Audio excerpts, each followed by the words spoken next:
Randy Haas, an anthropologist from the University of California, was working with his colleagues at a high-altitude site in the area known as Willamaya Pajaxta in southern Peru, when they found 6 burials dating back almost 9,000 years, which contained the remains of 6 individuals.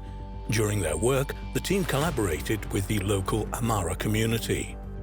Teenage female huntress buried with her tools. One burial pit was not like the others. Based on the hunting toolkit found with the deceased, the team initially thought that the burial was of a male hunter. However, the bones were very slender, light, and appeared to be those of a female. Science quotes one of the team members, bioarchaeologist Jim Watson, as saying, "I think your hunter might be female." Indeed, the grave contained the remains of a young woman who died between the ages of 17 and 19. Her gender and age were determined based on an analysis of proteins in her teeth. Anthropologist Randy Haas has told Sky News that the female hunter had been buried with stone projectile points for felling large animals, a knife and flakes of rock for removing internal organs, and tools for scraping and tanning hides. The stone points would have been attached to shafts and used as spear throwers and hurled at animals with great force. A pigment chunk was also found with her, which was used in the treatment of hides. Was the discovery an outlier? The female hunter was found near the grave of a male who was also buried with a hunting toolkit. The team of researchers also found evidence of animal bones in the sediment of the burial ground, including Andean deer and Visuna. Haas told Science News that these 2 animals were the main targets of ancient hunters in that part of the Andes. However, many believe that the find was a one-off and that the female big game hunter was an outlier. Science quotes Meg Conkey, an archaeologist who didn't take part in the study, as stating that skeptics may say it's a one-off. Moreover, the presence of hunting gear in a grave does not necessarily mean that the deceased was a hunter. Haas and his team set out to prove that there had once been other female hunters in the Americas. Haas and his colleagues were prepared for this and conducted an exhaustive study of the research literature on 107 burial sites in the Americas. All of these sites are between 6 and 12,500 years old. In total, the researchers found 10 women who had been buried with hunting toolkits. Their research has led them to conclude that women routinely participated in big game hunts. The researchers wrote in Science Advances that the findings are consistent with non-gendered label practices in which early hunter-gatherer females were big game hunters. Based on their study of other sites, the research team believes that females accounted for between 30 and 50% of ancient American big game hunters, reports Science News. They're convinced that the evidence is strong for their theory. The researchers also consider that archaeologists did not recognize that females were big game hunters in the past because of sexism. Gizmodo quotes the researchers as saying that modern gender constructs often do not reflect past ones. In other words, just because women in the recent past were not big game hunters, this does not mean that there weren't any female big game hunters in the Americas 9,000 years ago. Up until recently, the man-the-hunter hypothesis was widely accepted according to science. This held that women did women's work and that males engaged in activities such as hunting and as a result were the dominant gender. This was based in part on modern studies of hunter-gatherer groups such as the Hasda of Tasmania. Inspired by their groundbreaking discovery in Peru, the researchers argue that this was not the case. Big game hunting would have required teamwork, a group of people working together and a great deal of labor. Therefore, women would have had to have cooperated with men to ensure success in hunting expeditions. Quoted in Gizmodo, the researchers argue that there was a broad participation from both females and males in the hunting of big game. Ashley Smallwood of the University of Louisville in Kentucky tells Science News that it's time to stop thinking of ancient female large-game hunters as outliers. The discovery of the ancient female huntress in Peru could transform our knowledge of gender roles in the past. If women hunted, this would imply that there was more equality between the genders in prehistoric societies. However, some have argued against these findings and state that the researchers cannot prove their arguments about female hunters because the sample that they investigated is simply too small. However, the research is aligned with recent discoveries that challenge the traditional assumptions about gender roles in prehistory. Archaeologists have found evidence of a 5,000-year-old female warrior in California, while other finds suggest that there were female fighters in both Mongolian and Viking societies in the distant past. A team of Spanish researchers theorizes, based on grooves and nicks on the teeth of Neanderthals, that gender roles among that species were similar to gender roles of modern Homo sapiens. Neanderthal men prepared the cutting tools and weapons, while women saw to the leather garments and clothing. But there was at least one duty that men and women may have shared. Neanderthal women, these researchers think, hunted big game with the men. Almudena Estalrich, a researcher at the Spanish National Museum of Natural Sciences, said, "We believe that the specialization of labor by sex of the individuals was probably limited to a few tasks, as it is possible that both men and women participated equally in the hunting of big animals." Another researcher on the project, Antonio Rosas, along with the museum, told phys.org, "The study of Neanderthals has provided numerous discoveries in recent years. We have moved from thinking of them as little evolved beings to know that they took care of the sick people, buried their deceased, ate seafood, and even had different physical features than expected. There were red-headed individuals and with light skin and eyes. So far, we thought that the sexual division of labor was typical of sapient societies, but apparently that's not true." A study of ancient DNA by other researchers showed a mutation that may have resulted in red hair and light skin among Neanderthals, according to the Smithsonian Museum of Natural History.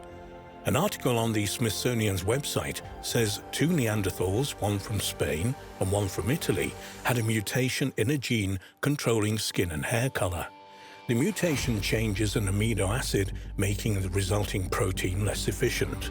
Modern humans have other MCR1 variants that are also less active, resulting in red hair and pale skin. The less active Neanderthal mutation probably also resulted in red hair and pale skin, as in modern humans. Phys.org says that one of the main conclusions of a study of 99 incisors and canines of 19 Neanderthal people showed that their communities divided work according to sex. The study, by the Spanish National Research Council, was published in the Journal of Human Evolution.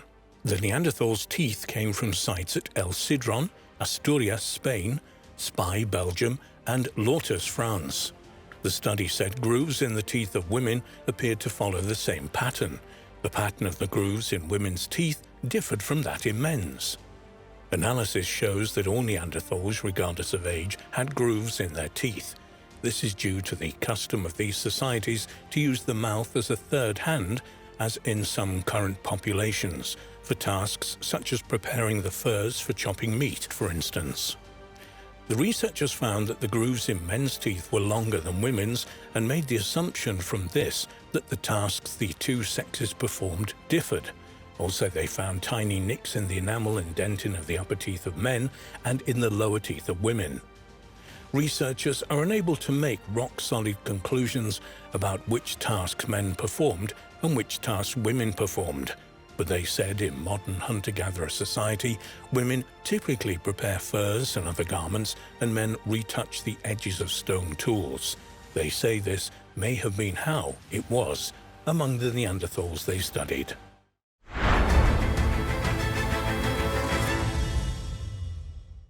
The remains of an ancient domesticated dog that spent its life with humans has been unearthed in an Italian cave. Believe it or not, this ancient domesticated dog is now considered to be Europe's earliest pet dog and might be 20,000 years old. How wolves became wolf-like and then are early friends. The early ancestors of grey wolves, Canis lupus, were a group of carnivores named the creodonts that roamed the northern hemisphere between 100 and 120 million years ago.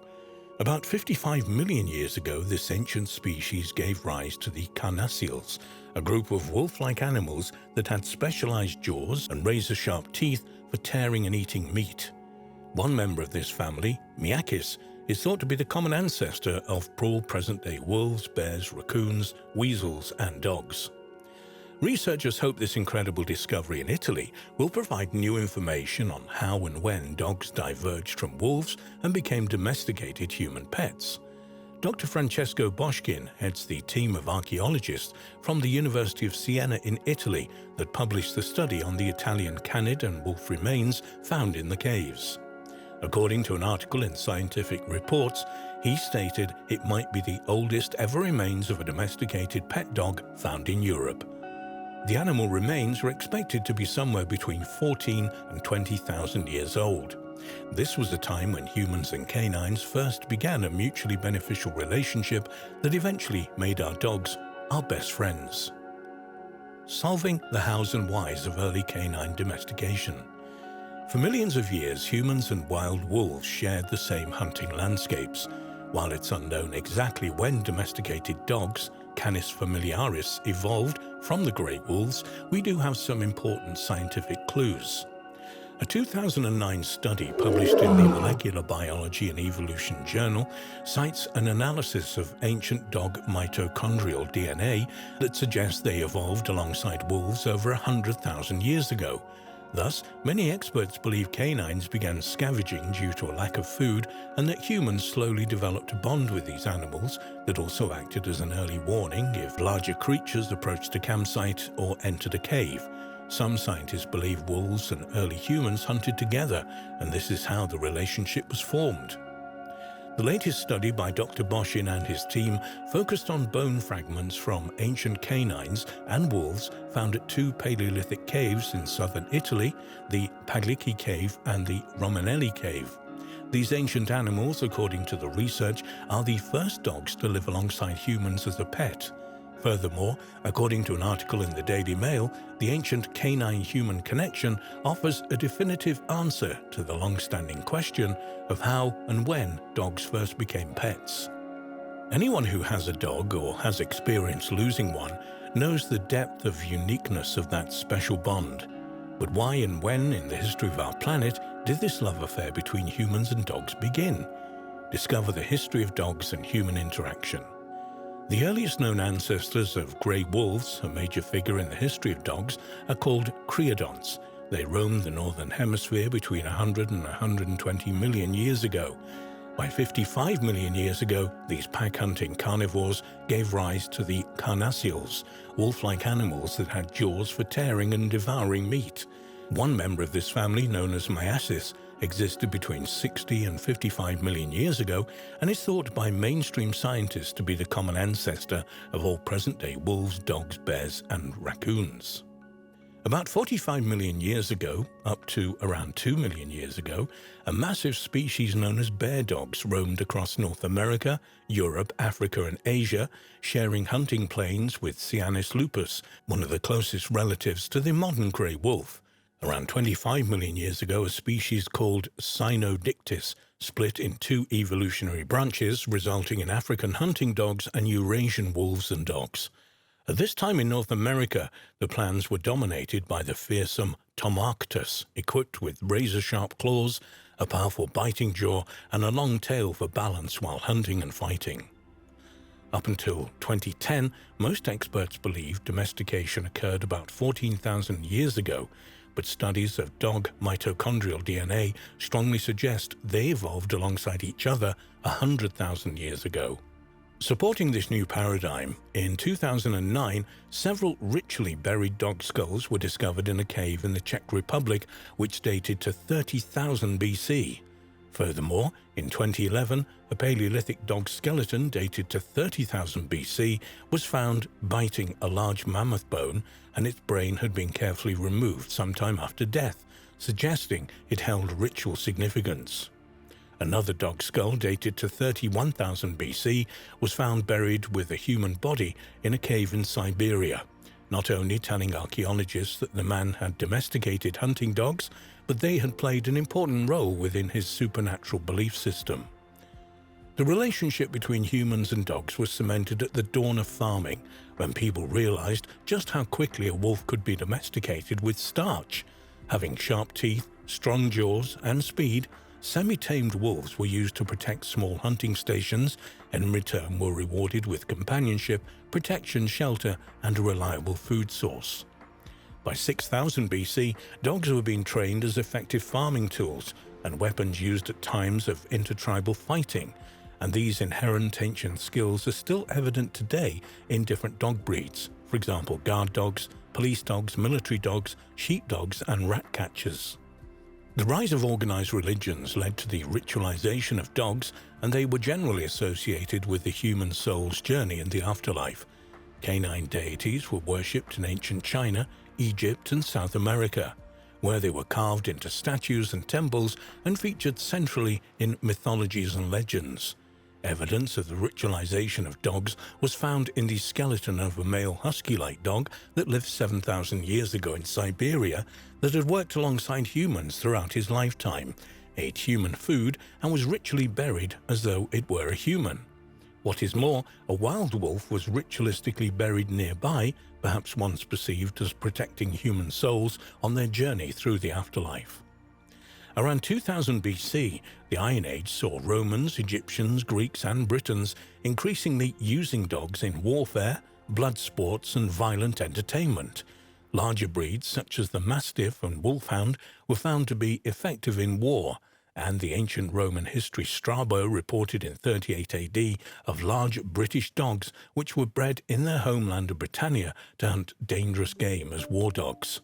In 43 AD, at the Roman conquest of Britain, a procurer called Syneggi was recorded as selecting dogs for exporting to Rome to either compete in the amphitheatre or to join the Roman army as war dogs.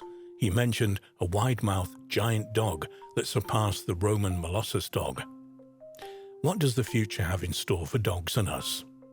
Today, like in so many aspects of life, dogs have become extremely polarized, and we have specially trained medical dogs that detect cancers and smell when diabetic patients are suffering hypoglycemia, low blood sugars.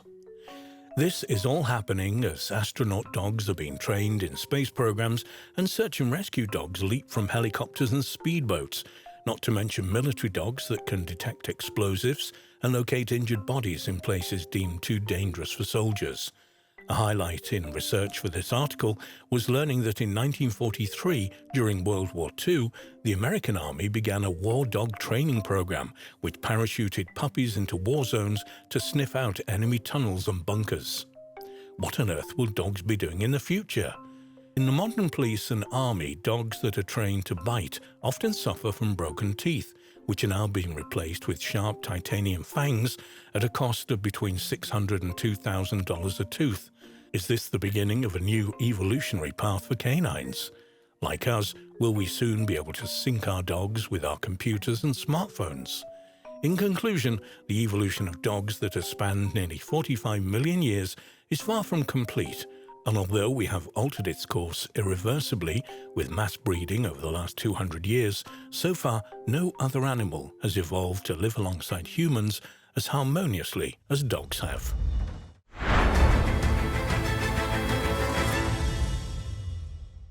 Scientists have uncovered decorated artifacts dating from between 40,000 and 75,000 years ago from Tanzania and the southern tip of South Africa that show that man developed the capacity for symbolic thought long before previously believed. The discovery of these artifacts could present huge problems to conventional thinking about human history. The earliest kind of decoration used by humans was probably ochre, which we know was used over 200,000 years ago in the Middle Stone Age and Middle Paleolithic. The earliest evidence of its use in Africa dates back 285,000 years. Ochre is an umbrella term for a range of earthy, iron-rich rocks composed of iron oxides or oxyhydroxides such as shales, sandstones, mudstones, and specularite. In Africa, ochre is still used for protection from the sun and against insects such as mosquitoes. It has also been scientifically proven to inhibit the effect of UV radiation and also has many other uses. Fascinatingly, ochre appears in the archaeological record around the same time as anatomically modern humans, and became more frequently used from about 100,000 years ago at many Middle Stone Age sites. One of the most often debated questions in the study of early man is, when did the origins of modern human behavior begin? When and where did our common ancestors first begin to behave in ways similar to ourselves? Although it is well known that Homo sapiens were anatomically modern by 200,000 years ago in Africa, there's never been evidence to support the idea that these humans could be capable of modern behavior. But all that changed with the discovery of the Blombos heads on the 24th of April 2004 by a team of scientists led by Dr. Christopher Henshelwood, a South African archaeologist affiliated with the University of Bergen in Norway and the State University of New York at Stony Brook.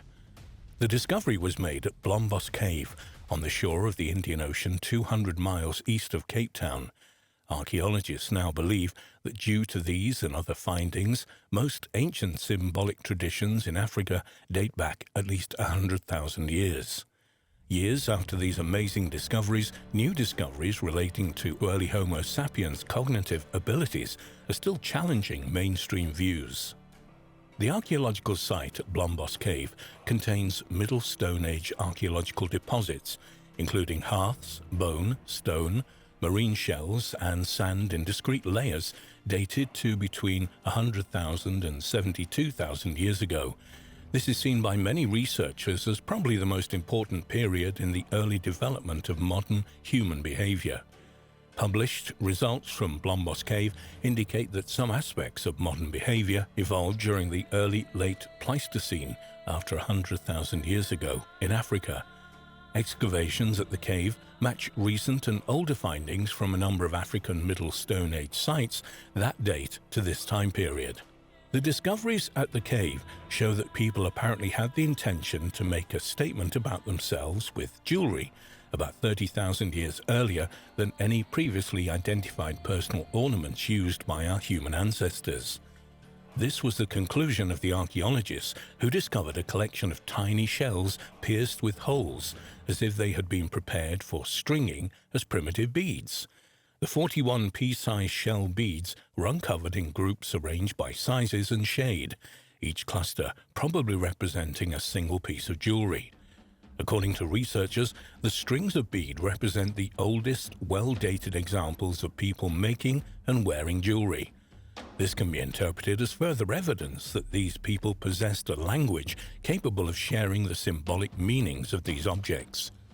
2 years before the discovery of the beads, Dr. Henshelwood reported the discovery of other evidence of possibly complex symbolic thinking by the inhabitants of Blombos Cave, including abstract engravings and finely worked bone tools and weapon points. The shell beads of Blombos Cave were from a small snail-like mollusk, which must have been brought by the group from rivers more than 10 miles away.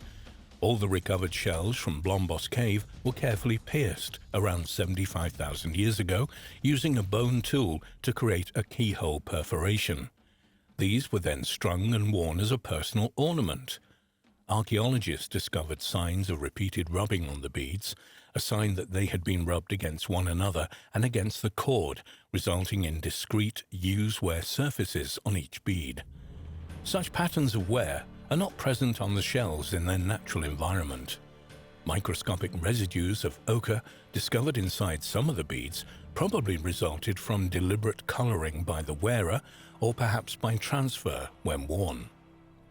Henshelwood and other researchers believe that this small but growing record of very early artistic artifacts from Africa are vital evidence that modern behavioral traits, such as the use of external symbols, developed slowly over a couple of 100,000 years, not abruptly after our ancestors emerged from Africa, as some archaeologists have suggested. However, not all researchers agreed with Dr. Henshelwood's interpretation that these mysterious artifacts were expressions of a modern type of creativity. Indeed, a few of them have even questioned whether the shells were actually used as beads. Archaeologist Randall White of New York University, for example, does not believe that humans made the holes in the snail shells, saying, "I'm disturbed by the fact that there are no tool traces." Up until the discoveries in Blombos Cave, the earliest African personal ornaments were 13 ostrich eggshell beads from Kenya, dated to 40 to 45,000 years ago. Other, slightly more recent evidence includes a 43,000-year-old perforated teeth from Bulgaria and 41,000-year-old marine beads from Turkey. Discoveries in Tanzania. In 2000, archaeologists reported finding ostrich eggshell beads as well as ochre pencils and fish bones at a site in the Serengeti National Park of Tanzania. The archaeologists were not able to date the two carved donut-shaped pieces of ostrich shell precisely, but they came from the same layer as tools from the African Middle Stone Age between 280,000 and 45,000 years ago. For some reason, the mysterious discovery was not announced until 4 years later, in March 2004, at the Paleoanthropology Society meeting in Montreal. Despite the uncertainty over their exact age, one of the archaeologists who discovered the beads, Curtis Marian, from the Institute of Human Origins and Department of Anthropology at Arizona State University, stated that they were unambiguous examples of symbolic behavior. What is modern human behavior? But why do decorated beads mean that we may have discovered the earliest examples of modern human thinking? Research has shown that symbols cannot exist in isolation, but generally form a part of interlinked systems. Modern human behavior is usually defined as behavior that is caused by socially constructed patterns of symbolic thinking, actions, and communication. The capacity for symbolic thought is not the main defining factor for modern human behavior, but rather it is the use of symbolism to organize behavior that defines us. So, early humans were first behaviorally modern when symbols became an inherent part of their daily lives. In basic terms, this means that people were using the artifacts that they made to organize their social world in a similar way as we do today. Within each group of people, such as those at the Blombos Caves, artifacts may have had meanings that could be understood only by members of that group. A good example is the design of the bead necklace discovered in the cave, which may have carried a significant meaning that was not understood by people outside the group. The findings from Blombos Cave and from Tanzania, and the subsequent reanalysis and excavation of other relevant sites have resulted in a clear change in our understanding of the timing and location of the development of modern human behavior. Archaeologists believe that these discoveries undoubtedly reflect the acquisition of completely modern cognitive abilities by southern African populations at least 100,000 years ago.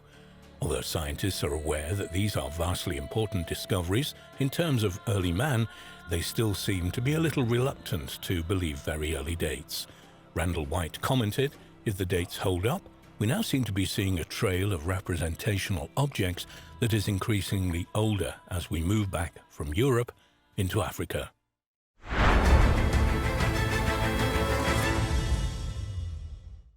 A skeleton dubbed Littlefoot, discovered in South Africa in the 1990s, is claimed to be the most complete ancient hominin in the fossil record. The results of recent analysis into the skeleton have caused controversy, as researchers claim that Littlefoot actually lived some 3.67 million years ago, about a million years earlier than previous claims, and that the fossil probably represents a previously unknown species related to humans. In 1994, Ronald Clark, a paleoanthropologist at the University of Witwatersrand in Johannesburg, South Africa, was examining boxes of fossils at a field laboratory at the Sterfontein Caves, about 25 miles northwest of Johannesburg. The collection had previously been thought to contain nothing but ancient monkey bones. When he came upon a group of small bones in the collection, he immediately realized that they belonged to an early hominin. Clark later established that the bones seemed to have belonged to an ancient species of ape-like hominins that were present in Africa between about 4 million and 2 million years ago, before the human genus Homo became dominant. In 1997, Clark came upon more bones from the skeleton at a nearby medical school and decided he would search for more of the Littlefoot skeleton in the cave itself. But it was to take until 2012 to locate and remove all traces of Littlefoot from the cave. Study researcher Robin Crompton, A musculoskeletal biologist at the University of Liverpool in the United Kingdom said that the excavations proved much more difficult than at first thought. This was mainly because the bones themselves were softer than the rock surrounding them. Once in possession of the remains, though, even more difficult work lay ahead. Clark said of the recovery of the skeleton, "We used very small tools like needles to excavate it. That's why it took so long. It was like excavating a fluffy pastry out of concrete." In December 2018, it was finally revealed that after 20 years of excavating in South Africa, researchers had completely recovered and cleaned the most complete skeleton of an approximately 3.67-million-year-old hominin nicknamed Littlefoot. Initial theories were that the Littlefoot fossil is a female who exhibited some of the earliest signs of human-like bipedal walking. Fascinatingly, she may also belong to a distinct species that most researchers haven't previously recognized. The nickname Littlefoot came from the small size of the foot bones that were among the first parts of the skeleton to be discovered. The newly discovered Littlefoot specimen is more than 90% complete, which far exceeds the amount of remains of its more famous cousin Lucy, whose skeleton is about 40% complete. The skeleton's relatively small build and certain skull features suggested to the researchers that it was probably a female of advanced age, with a brain size of about 408 cubic centimeters, about one-third the size of modern human brains. The woman seemed to have suffered a forearm injury early in life, and her comparatively long legs in proportion to her arms means that she had similar proportions to those of modern humans. Littlefoot is the oldest known hominin to have this feature, which suggests that she probably walked upright more than she swung through trees. Researchers stated that Littlefoot was probably 4 foot 3 inches tall and also vegetarian. According to Robin Crompton, "My analysis of her skeleton shows that she and the rest of the local population of her species at that time were under active natural selection for an ability to walk efficiently, fully upright on the ground over medium to long distances." Examination of the skeletal remains showed that Littlefoot had sustained an arm injury early in life. However, this injury had healed long before she fell into the cave where she was found and died. The fatal fall may have been during a struggle with a large monkey, as the skeleton of one was found very close to her, said Crompton. Based in part on the examination of her teeth and hips, researchers believe Littlefoot represents a new species. The name had previously been given to a hominin skull fragment found in South Africa in 1948, but it was withdrawn after researchers decided that the skull probably belonged to an unusual Africanus. However, Lee Berger, an archaeologist at the University of Witwatersrand, who was not involved with the latest research into the skeleton, but is working on publications about Littlefoot, stated that if Littlefoot is actually a newly identified species, which he is far from convinced is the case, then she should have a new species name, and not reuse an old undefined one. But Crompton disagreed. After the Australopithecus africanus specimen was properly named, Clark began using that name for other bone fragments found in the cave. He said on the naming issue, "It's a bad practice and against the International Code of Zoological Nomenclature to create new names where a valid name already exists, and no good argument for separation into a different species exists." So as Professor Clark did not have evidence that Littlefoot was part of a different species, and he continued to use that name for the fossils in the published scientific literature, it was entirely appropriate that he used the existing and valid name. Berger is also concerned about the lack of solid information in the recently published papers on the Littlefoot skeleton. He believes there should be more detailed measurements of the fossil bones. For instance, there's no data. There are almost no measurements of the fossils, he says. Berger hopes one day to provide the missing data in his own publications, although he is still at an early stage of the analysis.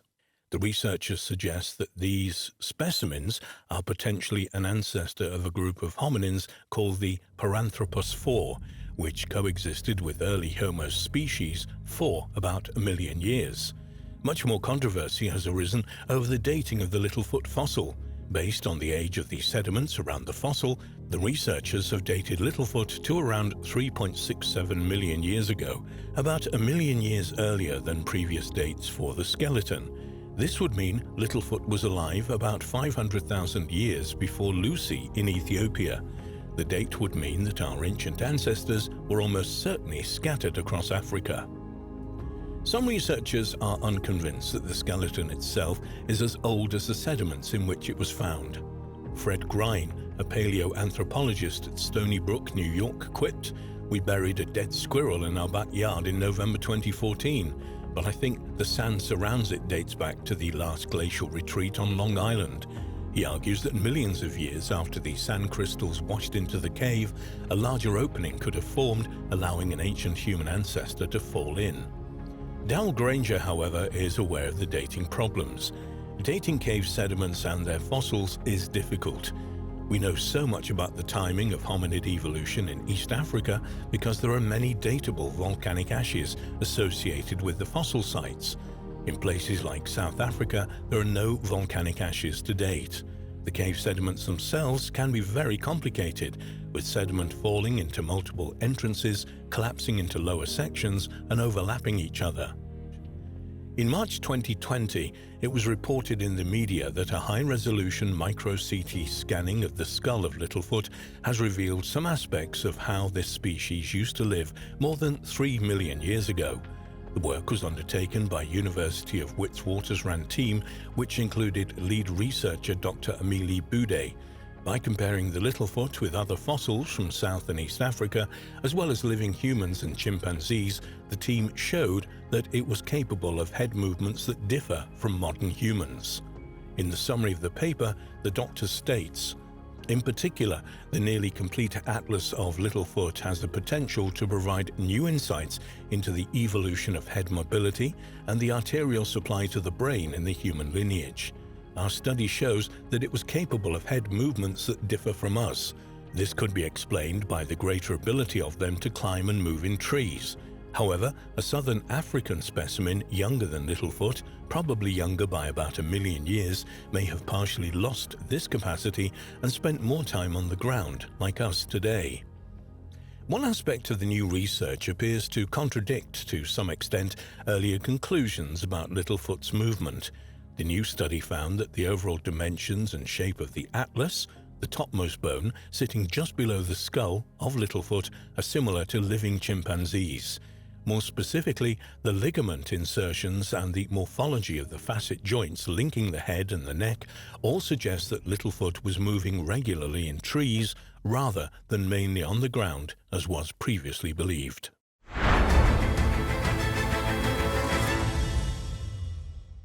Ancient hominin bones discovered in northern Spain's Atapuerca Mountains have pushed back the arrival of humans in Europe to roughly 1.2 million years ago, around 500,000 years earlier than once believed.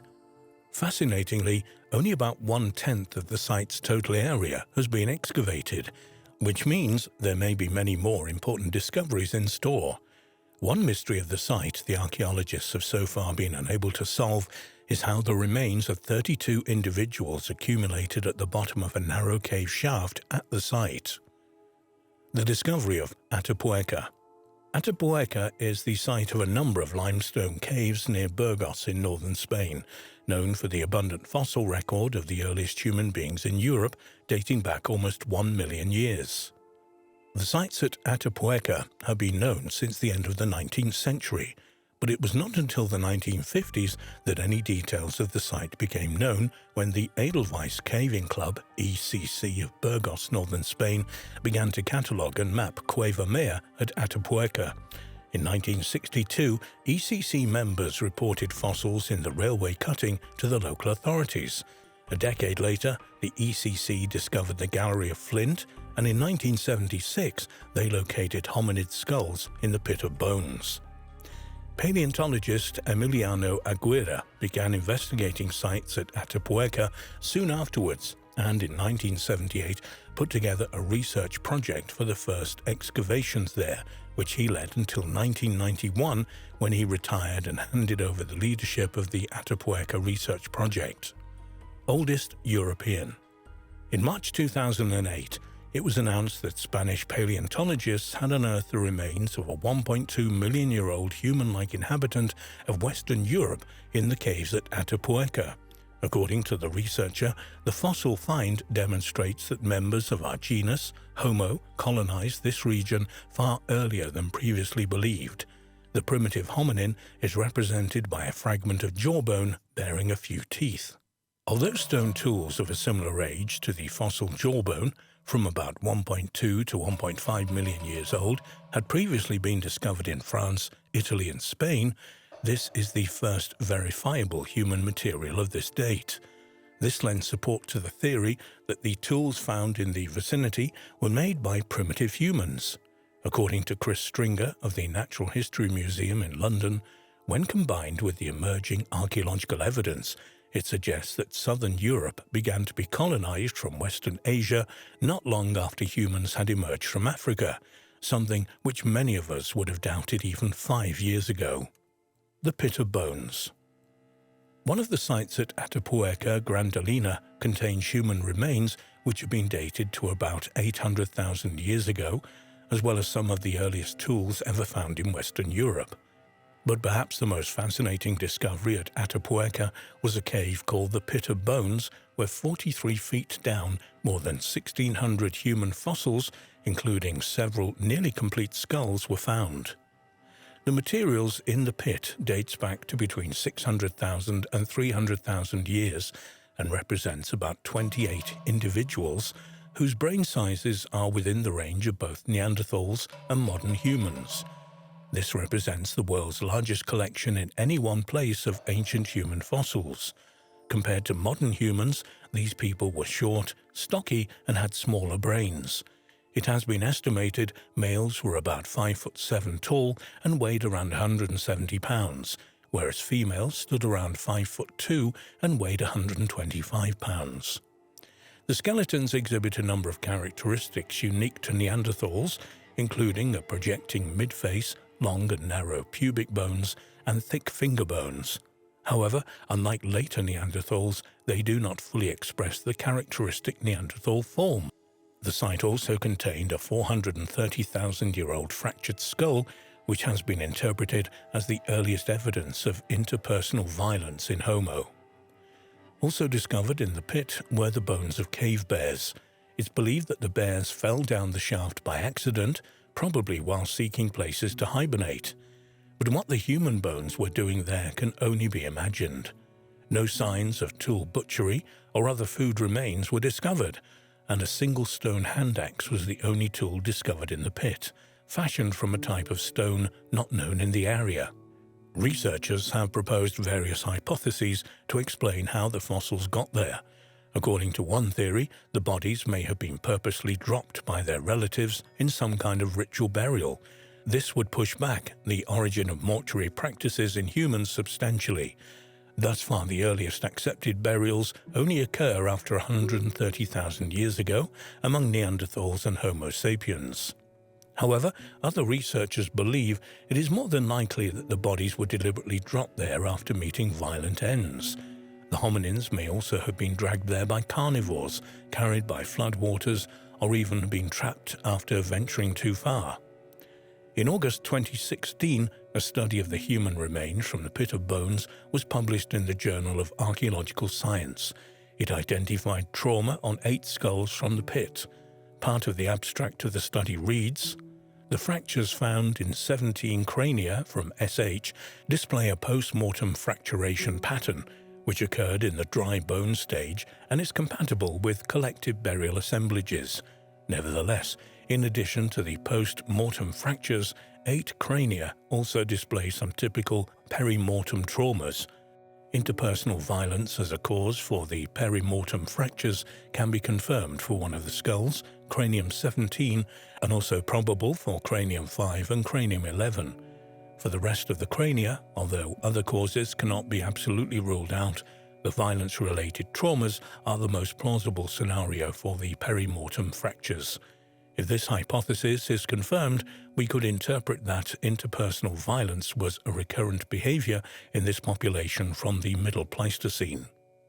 It would appear from the results of this study that at least some of those in the pit suffered a violent end at the hands of other members of the population in the area. However, this still doesn't explain how and why the dead bodies were taken into the cave chamber. Perhaps the perpetrators wanted to hide their victims, or maybe relatives interred the corpses in the pit. We shall probably never know for sure. DNA evidence. In December 2013, it was revealed that a thigh bone from the pit of bones had yielded 400,000-year-old DNA, by far the oldest human DNA ever sequenced. Previously, the oldest human DNA sequenced came from bones that were less than 120,000 years old. Astonishingly, the results suggested that the thigh bone belonged to a previously unknown human species, which some researchers believe may even be a missing link between Neanderthals and their mysterious cousins, the Denisovans. Paleontologists believe this result brings us nearer than ever before to understanding who our own common ancestor with the Neanderthals was. According to Chris Stringer, the genomes we have up until now are really very recent. This takes us at least a few 100,000 years back towards our common ancestor with other hominins. The researchers had expected the DNA to resemble Neanderthal, but it proved to be quite distinct, most closely resembling that of the mysterious Denisovans, a species known only from a finger bone and 2 teeth discovered in a Siberian cave. Stringer admitted that they were somewhat baffled by this result, and there is no evidence that the Denisovans ranged anywhere near Atapuerca. One possibility considered by the researchers is that the fossils belong to the common ancestor of Neanderthals and Denisovans, and some of their descendants later traveled east and became the Denisovans. The genome recovered from the pit of bones is particularly relevant, as it is from a period that is extremely close to the origin of our human line. The archaeological evidence indicates that these early humans were developing important new ways of behaving, though they were still using fairly primitive stone tools like the crafted hand axe, which researchers have nicknamed Excalibur, that was found in the pit. But the bones also suggest more sophisticated traits. One of these traits is the use of the pit as an early burial site, part of a very simple funeral rite. Chris Stringer has even suggested that Excalibur may have been some kind of tribute to the dead. The discovery in the pit of the deformed skull of a girl, who lived to be about 12 years old, also reiterates this more modern behavior, suggesting that the tribe cared for her. There's a hint of something human caring for the disabled, says Stringer. Latest research. In March 2016, a paper was published in the journal Nature, describing a DNA study which, to the surprise of many, identified the remains of the pit bones as Neanderthal. Using this information, the researchers were able to push back the date when the separation between our family branch and that of Neanderthals to sometime between 550,000 and almost 800,000 years ago. In 2019, a comparative study was published of the dental evolution of a number of human species, including the Neanderthals of the pit of bones. These results revealed that the divergence between modern humans and Neanderthals must have occurred at least 800,000 years ago.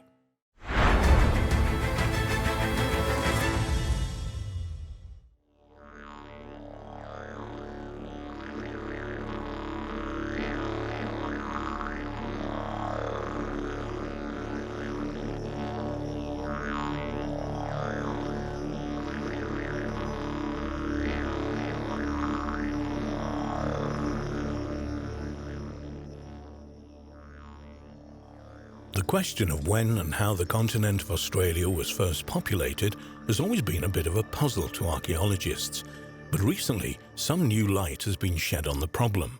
An international team of archaeologists, geographers, ecologists and computer scientists mapped the probable superhighways that led to the first peopling of the Australian continent around 50,000 to 70,000 years ago. The team generated a fascinating map which reveals these migration superhighways traversed by early humans in Australia, which mysteriously bear striking similarities to Australia's modern highways and stock routes.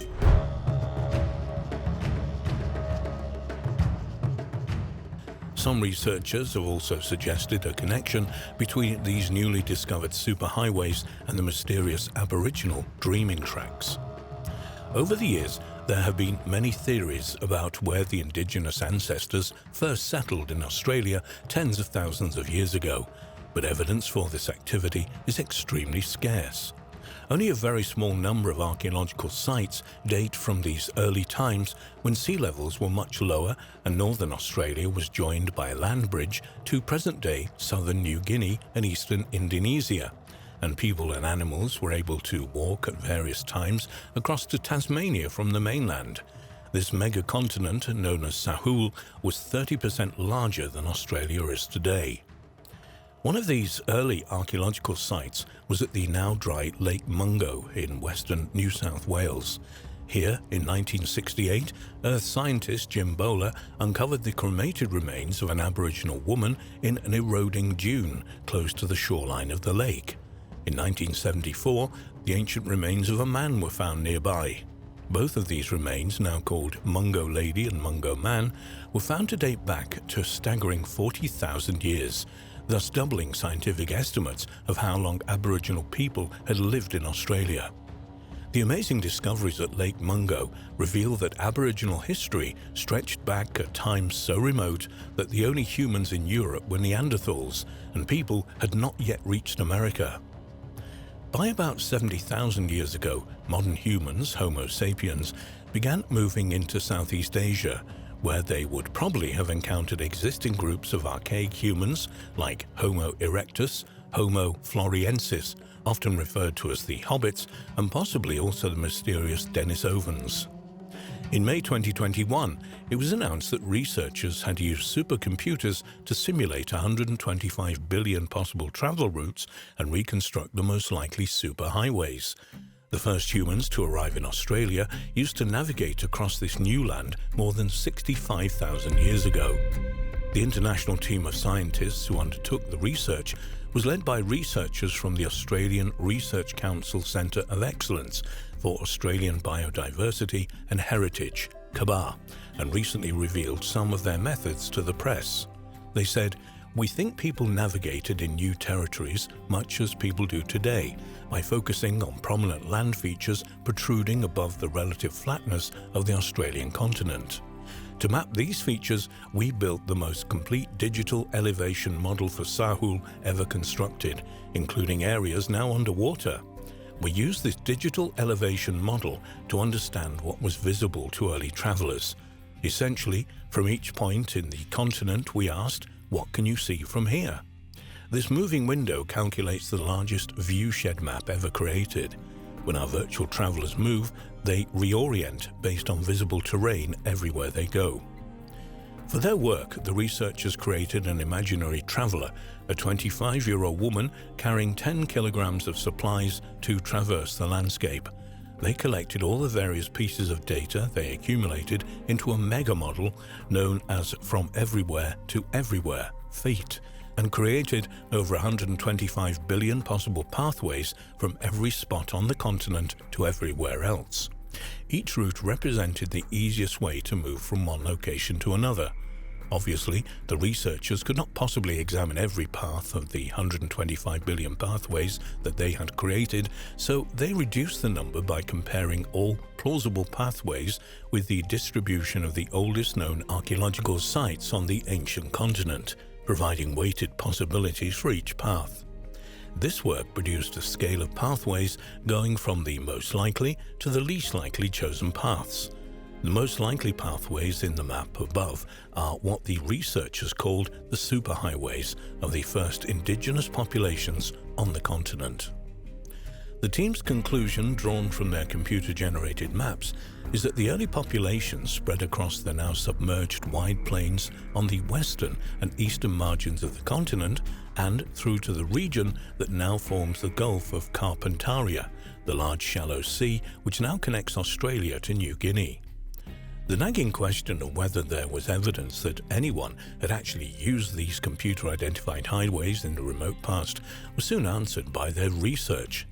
A large number of archaeological sites in Australia, known to be at least 35,000 years old, were located on or near these superhighways, and many tracks also coincided with ancient trade routes known from the oral histories of the indigenous people, or agreed with genetic and linguistic studies used to trace early human migrations. But these superhighways may well have been much more than routes used for the initial peopling of Sahul. A number of these superhighways identified by the research team follow well-known Aboriginal trade routes which cross the country. These include the route from Cape York to South Australia via Birdsville, used by traders of Pituri native tobacco, and the trade of Kimberley Baler shell into Central Australia. There are also obvious similarities between the researchers' map of ancient highways and the most common trading and stock routes used by early Europeans, which is not surprising as they followed established routes long used by the Aboriginal peoples. The researchers' groundbreaking work on these superhighways has impressed the archaeological community. Archaeologist Kyle Bokinski of the University of Montana, Missoula, said, "This is a really compelling illustration of the power of using these simulation techniques at a huge continental scale to understand how people navigate landscapes. It's impressive, extreme computing." One intriguing aspect of this new research is that it has revealed major routes that cut across several dry areas in Australia's centre and in the northeastern state of Queensland.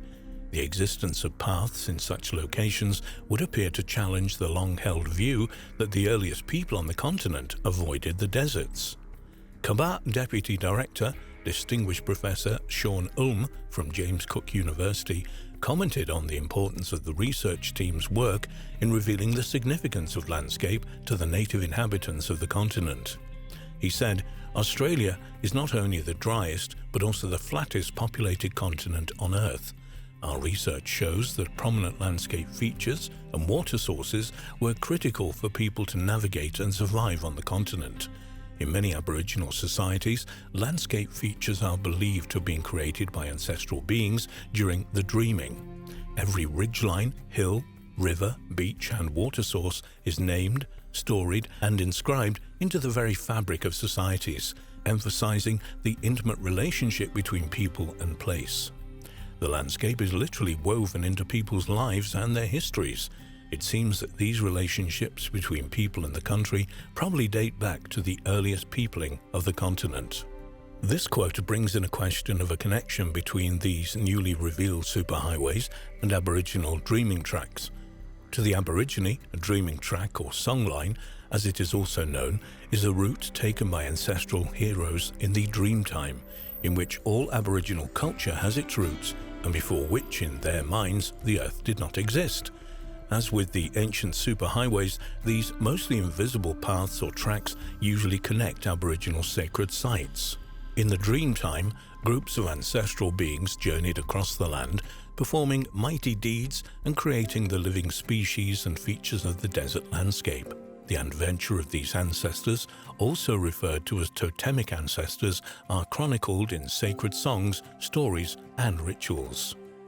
These totemic ancestors also established the rules of Aboriginal religion, law, moral systems, and social life.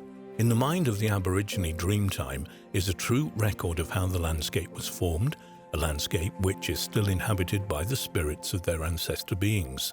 By reenacting the myths in the dreamtime in song, story, and ceremony, the Aborigines keep their ancestors' rules, beliefs, and relationships with the landscape alive. The massive rock form of Ayers Rock, Uluru in the local Anagu language, is an isolated sandstone outcrop rising 1,140 feet above the Red Desert Plain in the Northern Territory of Central Australia, 208 miles southwest of Alice Springs. This sacred place is seen by the Anangu as a living record of the dreamtime activities of their ancestors, and the appearance and origin of every feature of the giant rock is present on the mental map carried around by the Anangu people of the area. One reason why the local Anangu population prefer tourists not to climb the rock is that the hiking path crosses one of the many traditional dreaming tracks on the site. Hopefully future work on possible connections between these fascinating superhighways and Aboriginal dreaming tracks might reveal important insights into the spiritual nature of both.